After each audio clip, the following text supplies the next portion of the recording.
நீங்கள் தவறவிட்ட எபிசோடுகளை இப்பொழுதே காணுங்கள் உங்கள் Tandivan.com மற்றும் Tandivan யூடியூப் சேனலில்.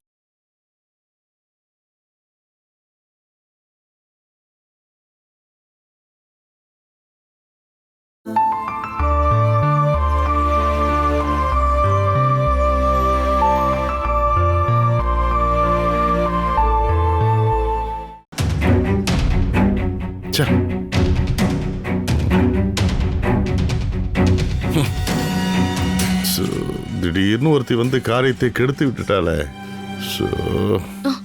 அந்த டாக்டருக்கு இன்ஜெக்ஷன் மருந்த பாக்கும்போது ஏதாவது சந்தேகம் வருமா? அப்படி தோணுமா? அப்படின்னா பிரச்சனை தான். சரி வாங்க உடனே இங்க இருந்து போலாம். அபி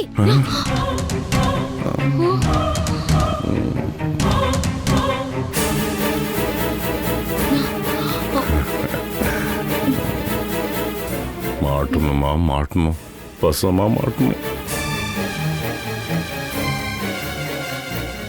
அப்பா பணத்தை மறைச்சிடுங்க.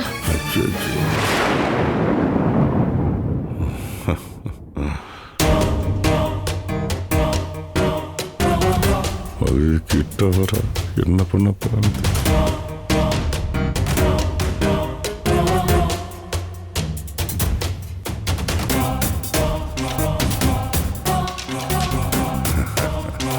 இவங்க தான் உண்மையான குற்றவாளிகள்.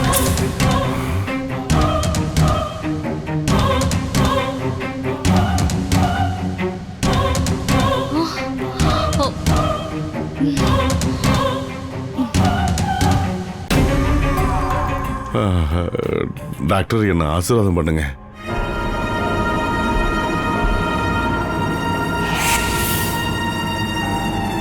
அட என்னாச்சு மாமா?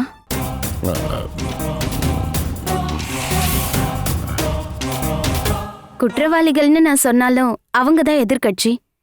இங்க எங்க தரப்புல இருந்து யாராவது ஏதாவது தப்பு பண்ணிட்டா அத உடனே சுட்டி காட்டி திருத்துற எதிர்கட்சி தான் அபிராமியும் குருப் மாமாவும்.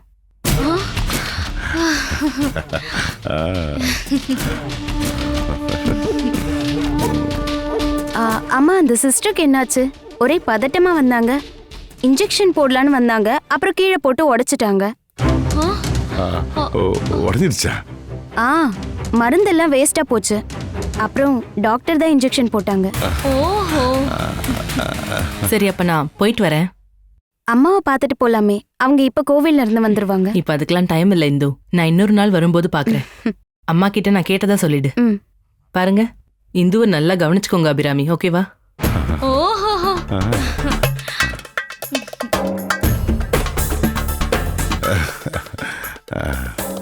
அப்ப நான் கிளம்புறேன். சரி வரேன்.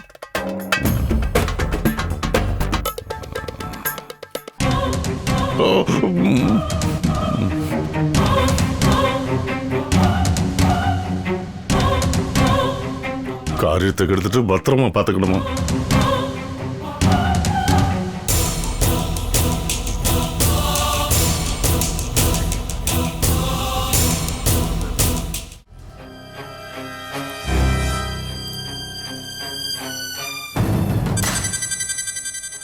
ஐயோ அம்மா தாயே. ஹலோ சுபத்ரா, என்னாச்சு பிரபாண்ண? இன்ஜெக்ஷன் போட்டாச்சா? சரி அப்புறம் இந்து மயங்கிட்டாளா? நான் நிக்கிறதே பெரிய விஷயம், அவ இங்க அப்படியே குத்துக்கல்ல மாதிரி நிக்கிறா. என்னாச்சு? நர்ஸ் இன்ஜெக்ஷன் போடலாம்னு நினைக்கும் போது திடீர்னு இந்துவோட டாக்டர் ஒருத்தி வந்துட்டா. ஐயோ அந்த நாசம் பண்ண டாக்டர் தான் இன்ஜெக்ஷனை போட்டு விட்டுருக்காங்க. அந்த ஒரிஜினல் மருந்தையே போட்டாங்க. மறுபடியும் நம்ம பிளான் போட்டது போச்சா? மொத்தமா ஏமாந்துட்டோம்.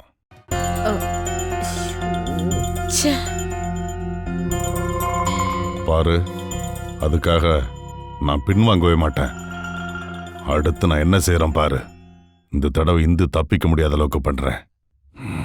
அதோட போய் சேர்ந்துருவா.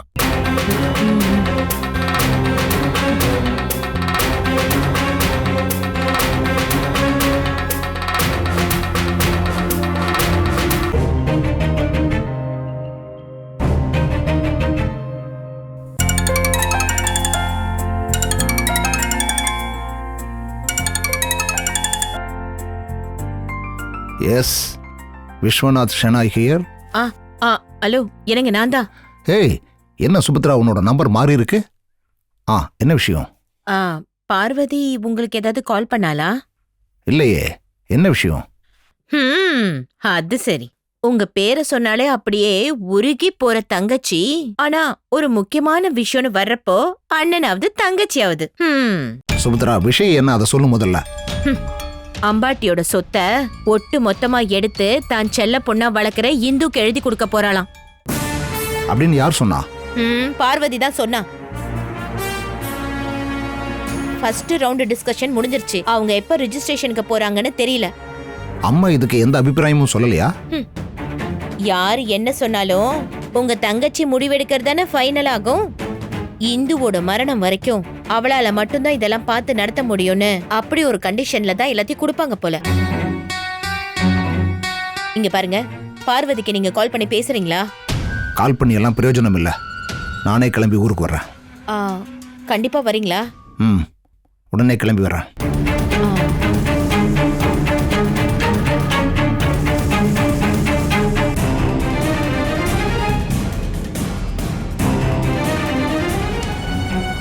விஸ்வநாத் என்ன முடிவெடுக்க போறான்னு தான் எனக்கு ஒண்ணுமே புரியல. அருண் மாமாவோட அப்பா தானே விஸ்வா மாமா அப்படின்னு சுபத்ரா சொல்லிட்டு இருக்கா. அப்ப அப்படிதான் இருக்கும். மகனோட பொண்டாட்டி இந்துக்கு சொத்து கிடைக்கும் போது மாமா வேண்டான்னு சொல்லுவாரா என்ன? கண்டிப்பா சொல்ல மாட்டான். இது வரைக்கும் அருண் நடந்துகிட்ட முறையை வச்சு பார்க்கும்போது அவன் ஒரு வழி அப்படியே போய் சேர்ந்துருவான். அதாவது கிடைக்கிற பணத்தை விசுவால ஹேண்டில் பண்ண முடியும். சுபத்ரா அத்தை அவ்வளவு சீக்கிரம் விட்டு கொடுத்துட மாட்டாங்க. விசுவாசம் பார்த்து நடத்துறதெல்லாம் அந்த விசு தானம்மா, சுபத்ரா இல்ல. அதனால காசை எப்படி கையாளணுங்கிற தந்திரம்லாம் அந்த ஆளுக்கு தெரியும். சுருக்கமா சொன்னா இந்துக்கு சொத்தை கைமாத்தி விடுற விஷயத்துல விஸ்வா மாமா ஒன்னும் சொல்ல மாட்டாரு. கண்டிப்பா சப்போர்ட் பண்ணுவான். அப்ப நம்ம அதையே நினைச்சு ஏமாற வேண்டாம். தேவையே இல்ல. பின்ன என்னதான் பண்றதுப்பா? நீதான் செய்ய வேண்டிய நேரத்துல சரியா செய்யலையே. மாமா மாமான்னு அவன் பின்னாலே போனியே. கொஞ்சம் நிறுத்துங்க. திரும்ப திரும்ப அதையே சொல்லிட்டு இருக்காதீங்க. நான் சொன்ன அந்த விஸ்வநாதன் கேட்காம இருக்க மாட்டான். இது வரைக்கும் அப்படிதான் போயிட்டு இருக்கு. அப்படின்னா விஸ்வா மாமா இங்க வந்ததும் நம்ம பாத்துக்கலாம்.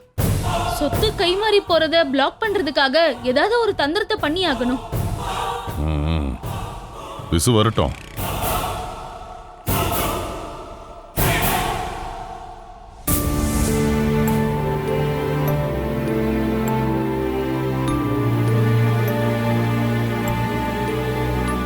நந்திதா சொன்ன டயட்டை நீங்க அப்படியே ஃபாலோ பண்றீங்களா? ஆமா டாக்டர். முடிஞ்ச வரைக்கும் உங்க மாத்திரையை கொஞ்சம் குறைச்சிக்கலான்னு டாக்டர் நந்திதா கிட்ட சொல்லியிருக்கேன். பிரிஸ்கிரைப் பண்ண மாத்திரை எல்லாம் கிளியரா எடுத்தாகணும். லிவர் ப்ராப்ளம்னு வந்ததுமே நான் கவனிச்ச ஒரு முக்கியமான விஷயம், இந்துவுக்கு டெசிஷன் பவர் கூடுதலா இருக்குன்னு. வாழ்க்கையில நான் அந்த அளவுக்கு அடிபட்டிருக்கேன் சார். ஒரு சில விஷயங்களை பத்தி நான் தான் அன்னைக்கே உங்ககிட்ட சொன்னனே. ஞாபகம் இருக்கு. கசப்பான அனுபவங்கள் சிலரோட மனசை காயப்படுத்திடும், சில பேரோட மனசை பக்குவப்படுத்தும். உன்னை பொறுத்தளவுல உன் மனசு பக்குவப்பட்டிருக்கு. அப்புறம் மனசுக்கும் உடம்புக்கும் நடுவுல ஆழ்ந்த காதல் இருக்கு. மனசு சுத்தமா இருந்தா உடம்புக்கு எனர்ஜி கிடைக்கும், மனசு கஷ்டப்பட்டா உடம்பு தளர்ந்துரும். அம்மா எல்லா விஷயத்திலும் எனக்கு சப்போர்ட்டா இருக்காங்க. அன்னைக்கு ட்ரீட்மெண்ட் கொடுக்கறப்பவே நான் கவனிச்சேன் ஹஸ்பண்டோட சூழ்நிலை என்னன்னு. எப்படி இருக்காரு அவரு? அப்படியே தான் இருக்காரா இல்ல காதல் இளவரசனா மாறிட்டாரா? சொல்ற அளவுக்கு எந்த மாற்றமும் இல்ல. பல சமயம் இன்டிஃபரண்டா இருக்காரு. மாற்றம் ஏற்படுமான்னு தெரியல. மாற்றம் கண்டிப்பா ஏற்படும். அவரை மாத்திரலாம். அருண், அதான் அவரோட பேரு? ஆமா டாக்டர். அருண் மாதிரியான ஆளுங்களை ஒரு ஸ்பெஷல் மெத்தட்ல ஹேண்டில் பண்ணணும். நீ அவரை ரொம்ப டிபெண்ட் பண்ணி வாழற மாதிரி இருக்கக்கூடாது. போல்டா பேசுங்க. அவருக்கு முன்னாடி எல்லாம் கண்ணீர் விட்டு அழாதீங்க. அடிக்க கையோங்கி வந்தாருன்னா ஐயோ அம்மான்னு கத்தாம அடிச்சு பாருங்கன்னு தைரியமா சொல்லுங்க. உன்னை விட்டுட்டு போயிடுவேன்னு பயமுறுத்தினா ஐயோ சாமி போயிடாதீங்கன்னு சொல்லாம போறதான் போறீங்க, கதவு மூடிட்டு போங்கன்னு சொல்லுங்க. இது ஜோக்காக சொல்லல. அப்படி ஒரு ரியாக்ஷன் காட்டுங்க, கொஞ்ச நாளைக்குள்ள நம்ம வழிக்கே வந்துருவாரு. இது நான் சொந்த அனுபவத்துல இருந்து சொல்றேன். அப்படின்னா நீங்க உங்க ஒய்ஃபை இப்படிதான் டீல் பண்றீங்களா என்ன? இல்ல, ஒய்ஃப் தான் என்ன இப்படி டீல் பண்றா. தற்சமயம் இது யார்கிட்டயும் சொல்லாதீங்க. Okay, coming to the matter. அபாஷங்கிறது ஒரு பெரிய பாவம். செய்யாத குற்றத்துக்காக ஒரு உயிரை பலி கொடுக்கற மாதிரி. ஆனா டாக்டர் அந்த மாதிரி ஒரு தீர்மானத்துக்கு தள்ளப்பட்டா முதல்ல அம்மாவோட உயிரைத்தான் காப்பாத்தணும். இது ஒரு சங்கடமான விஷயம்தான். நாம அந்த விஷயத்த ஏற்கனவே பேசி முடிச்சிட்டோம்ல. நீ மறுபடியும் பயப்படாதம்மா. திரும்பவும் அபார்ஷன் பண்ற நிலைமை வரும்னு நினைக்காத. போன தடவை தான் டாக்டர் நந்திதா முன்னாடி உங்களுக்கு சப்போர்ட் பண்ண. ஆனா நீங்க ஒரு விஷயத்தை புரிஞ்சுக்கணும். படிச்சதை வச்சியும் பிராக்டிஸோட எக்ஸ்பீரியன்ஸை வச்சு மட்டும்தான் டாக்டர்ஸ் ஒரு முடிவுக்கு வருவாங்க. உலகத்தில் இதுதான் நடக்கும். ஆனா டாக்டர், பிரசவம் ஒன்றும் வியாதி இல்லையே. யா, யூ ஆர் கரெக்ட். ஒரு பெரிய நோயோட அனுபவத்தை உணர்ந்தவங்க நீங்க. அதுதான் இங்க பிரச்சனை.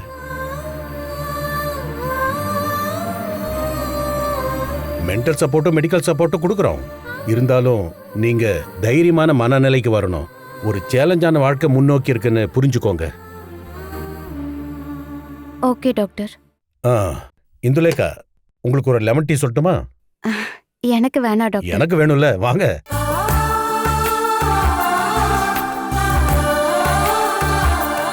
வாங்க இந்தோ.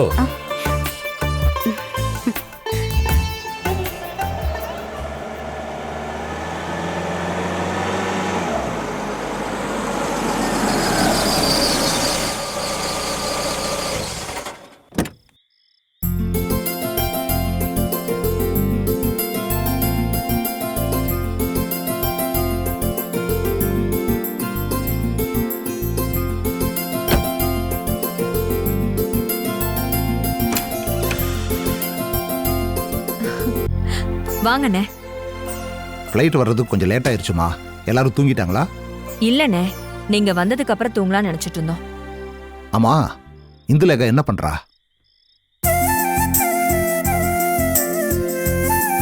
ஆ,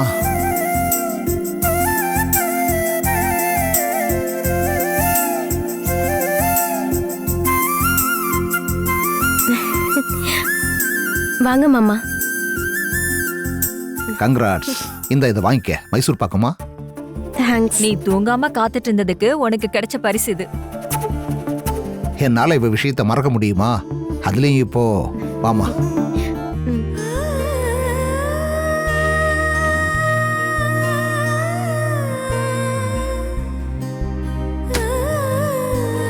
அம்மா அப்பவே தூங்கிட்டாங்க.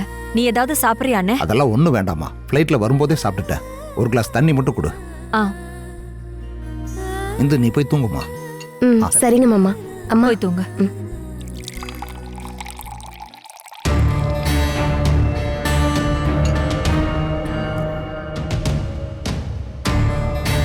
இந்தாங்கண்ணே. ஆ,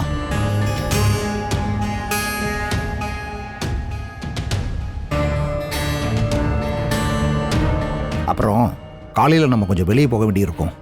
என்னண்ணே? சொல்றேன்.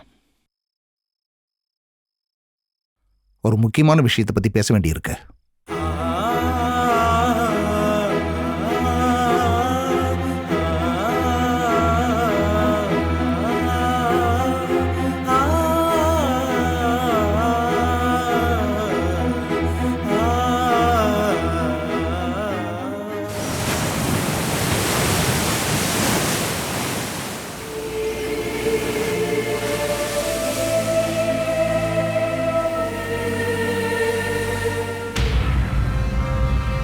பார்வதி, நீ எடுத்த அந்த முடிவுக்கு நான் வாழ்த்துக்கள் சொல்கிறேம்மா.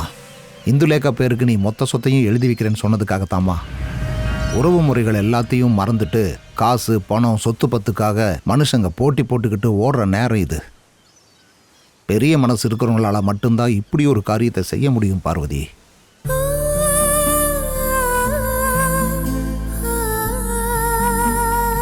எனக்கு அதுல ரொம்ப சந்தோஷம்மா. இந்த விஷயத்த வீட்ல வச்சு சொல்லிருக்கலாமே. உன்னை பாராட்டுறதுக்காக மட்டும் நான் உன்னை இங்க கூட்டிட்டு வரலம்மா.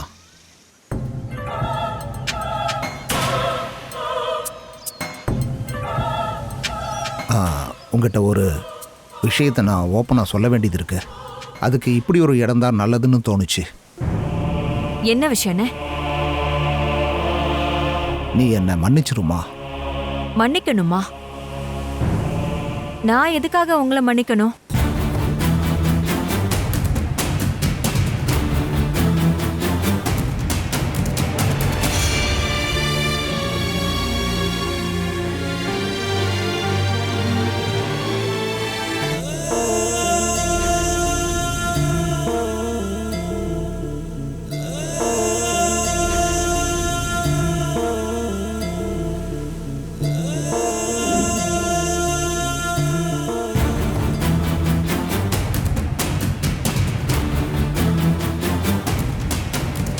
கடல்ல கல்லை போட்டு அடித்தளம் அமைச்சு கடல் பாலமோ துறைமுகமோ கட்டிடலாம்.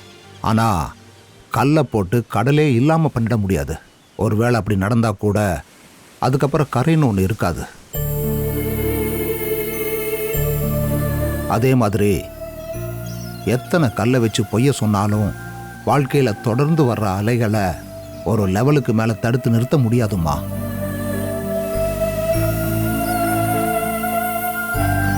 22 வருஷத்துக்கு முன்னாடி ஒரு சின்ன குழந்தை கத்தி கதறிச்சு. ஒரு பெண் குழந்தையோட அழுக சத்தம்.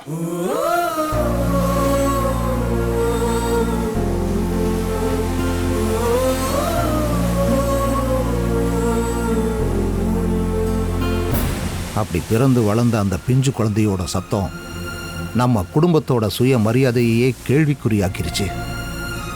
பல பேர் அதை கேட்டு ஷாக் ஆனாங்க. பல பேர் பதட்டமானாங்க, பயந்தாங்க. அப்படி பதட்டமானவங்களில் உன் அண்ணன் நானும் ஒருத்தம்மா. அதெல்லாம் என்னைக்கும் நடந்து முடிஞ்ச விஷயமாச்சே. எனக்கு மட்டும் எவ்வளவுதான் அதை மறக்கணும்னு நினைச்சாலும் மறக்கவே முடியல. காரணம், நஷ்டம் ஏற்பட்டது எனக்கு மட்டும் தானே. எப்பவுமே ஈடு செய்ய முடியாத அளவுக்கு ஒரு நஷ்டம். என் வாழ்க்கைக்கே உயர்வா இருந்த என்னோட குழந்தைய நான் இழந்துட்டேனே. அன்னைக்கு பெரிய தப்பு பண்ணதா சொல்லி அந்த குற்றத்தை நீங்க ஒத்துக்கிட்டீங்கல்ல. அதனால இப்ப என்ன பிரயோஜனம்? என் பொண்ணை திரும்பி கொண்டு வர யாராலையாவது முடியுமா? சொல்லுங்கண்ணே. அவளை என் முன்னாடி கொண்டு வந்து உங்களால நிக்க வைக்க முடியுமா? சொல்லுண்ணே. அவ எங்க இருக்கான்னு தெரியாத என்னோட பொண்ண நான் எங்க போய் கூட்டிட்டு வர்றது எனக்கு தெரியல. பார்வதி, என்ன மன்னிச்சிருமா. நம்ம குடும்பத்துக்காகவும் கல்யாணத்துக்கு முன்னாடியே அம்மாவான ஒரு சகோதரியோட மானத்தை காப்பாத்துறதுக்காகவும் நாங்கள் அந்த குழந்தையை எப்படியாவது அவாய்ட் பண்ணலான்னு முடிவு பண்ணோம்.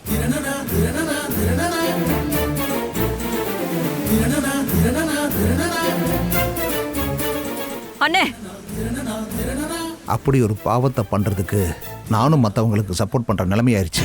அண்ணே, என்ன சொன்னீங்க? ஆமாம்மா. கொன்னுட்டீங்களா? சொல்லுங்க. என் குழந்தைய கொன்னுட்டீங்களா? சொல்லுங்க. எல்லாரும் சேர்ந்து இப்படி ஒரு காரியத்தை செஞ்சுட்டு என்கிட்ட நல்லவங்க மாதிரி நடிச்சிருக்கீங்கல்ல. உங்களெல்லாம் என்னோட பொண்ணை ஏன் கொன்னீங்க? சொல்லுங்க, சொல்லுங்க. சொல்லாம நீங்க போக கூடாது.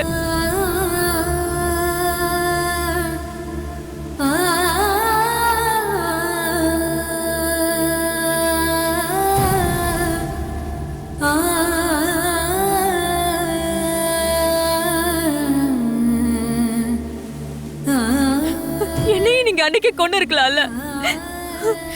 என் பொண்ணு போன இடத்துக்கே நீங்க என்னையும் அனுப்பி வச்சிருக்கலாம். குடும்பத்தோட மரியாதை உங்களுக்கு அந்த அளவுக்கு முக்கியமா போயிடுச்சுல்ல?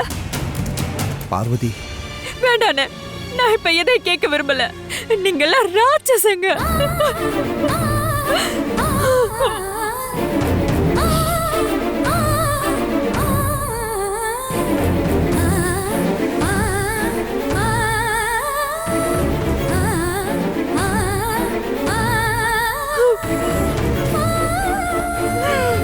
பார்வதி கையெடுங்க. வேண்டாம், நீங்க என்ன கூப்பிடாதீங்க. நான் சொல்றது கொஞ்சம் கேளு. நான் உங்ககிட்ட பேச விரும்பல. பார்வதி, உன் பொண்ணை யாரும் கொல்லலம்மா.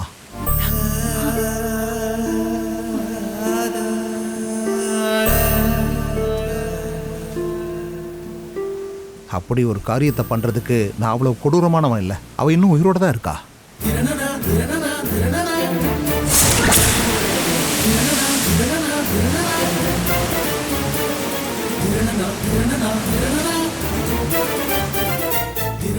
எங்க இருக்கா? பெங்களூர்ல.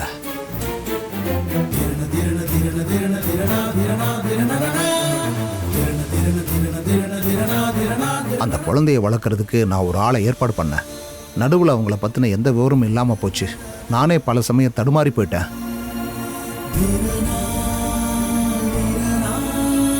பல வருஷங்களுக்கு அப்புறமா பெங்களூரில் ஒரு திராட்சை தோட்டத்தில் வேலை செய்கிற வேலைக்காரி அவளை வளர்த்துட்டு இருக்கிறதா எனக்கு தகவல் கிடைச்சிது. புதுசா கதை விடுறீங்களா? இல்லைம்மா, நான் அடிக்கடி பெங்களூருக்கு போனது எல்லாமே அந்த குழந்தைய எப்படியாவது கண்டுபிடிக்கத்தான். எப்படியோ போராடி அவளை கண்டுபிடிச்சிட்டேன். ஆமா பார்வதி, உன் பொண்ணை நான் நேரில் பார்த்தேன். நிஜமாவானே? நீங்க உண்மைதானே சொல்றீங்க? ஆமா, உன்னோட பொண்ணு இப்ப பெங்களூர்ல தான் இருக்கா. நான் இதை நம்பலாமா? என்னோட முகத்தை பார்த்து சொல்லுங்கண்ணே. நிஜமா தான் சொல்ற பார்வதி. ரொம்ப அழகான பொண்ணு. அவளோட பேரு நீரஜா. என் பொண்ணோட பேரு எனக்கு எனக்கு உடனே அவளை பார்க்கணும் போல இருக்கு. என்ன உடனே கூட்டிட்டு போங்க. அவளை நம்ம இங்க வர சொல்லிடுவோம். அவ நம்ம ஊருக்கு வரட்டுமா? இனிமே அவ இங்க தானே வாழ்ந்தாகணும், உன் கூட தானே இருந்தாகணும். நம்ம குடும்பத்தோட அடுத்த வாரிசே அவதானம்மா.